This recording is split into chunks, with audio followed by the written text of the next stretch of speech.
Hello বন্ধুরা, ঠান্ডায় পড়েছে। আজকে বানাবো, আজকে দুপুরের মেনু ফুলকপির রোস্ট।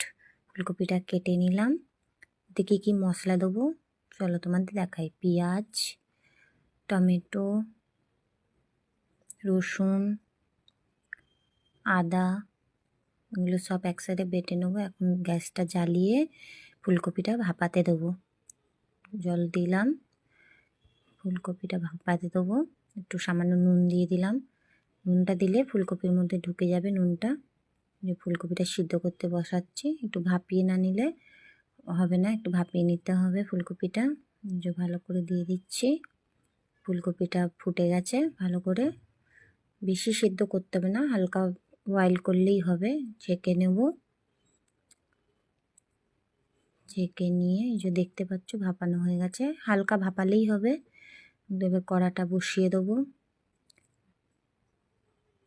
দিয়ে পরিমাণ মতো তেল দেব। ততক্ষণ তেলটা গরম হোক, চলো মশলাটা করে নিই। এই সব মশলা এক জায়গায় রেখে দিয়েছি, যে মশলাটা পেস্ট করে নেব। পেস্ট করা হয়ে গেছে দেখতে পাচ্ছ। তেলটা গরম হয়ে গেছে, ফুলকপিটা এবার ভেজে নেব। চলো ফুলকপিটা একটু ভেজে নিই। দেখো ফুলকপিটা একটু লাল লাল হবে। একটু নুন দিয়ে দিলাম, সামান্য নুন, হলুদ দিয়ে দিলাম। নুনটা বুঝে দিও, কেন সিদ্ধ করার সময় একটু নুন দিয়েছিলাম, ভাজার সময় একটু নুন দিলাম, আবার মশলা কষানোর সময় নুন দিতে হবে। দেখো একটু লাল লাল হয়ে গেছে, একটু লাল হলে নাবিয়ে নিলাম। ভেজে নাবিয়ে নিয়ে এবার কড়ায় আর একটু তেল দিলাম, দিয়ে দুটো তেজপাতা দিলাম। তেজপাতাটা একটু ভেজে মশলা বাটাটা দিয়ে দেবো।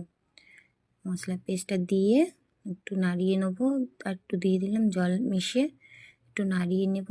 নাড়িয়ে নিয়ে এবার দেবো পরিমাণ মতো নুন, হলুদ দিলাম, সামান্য একটু চিনি দেব।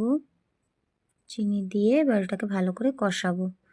ভালো করে কষেলে, ভালো করে কষিয়ে নিয়ে তারপরে ভাজা ফুলকপিটা দেব। এখন ভালো করে কষাচ্ছি, একটু তেল ছাড়লেই যে ভাজা ফুলকপিটা দিয়ে দিলাম।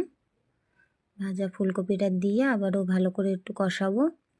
একটু ভালো করে না কষালে কিন্তু মশলাটা ঢুকবে না ফুলকপিতে। ভালো করে ফুলকপিটাকে কষিয়ে নিয়ে দেখতে পাচ্ছ কত সুন্দর যে একটু রং এসছে, দেখো কালারটা কত সুন্দর কালার এসছে।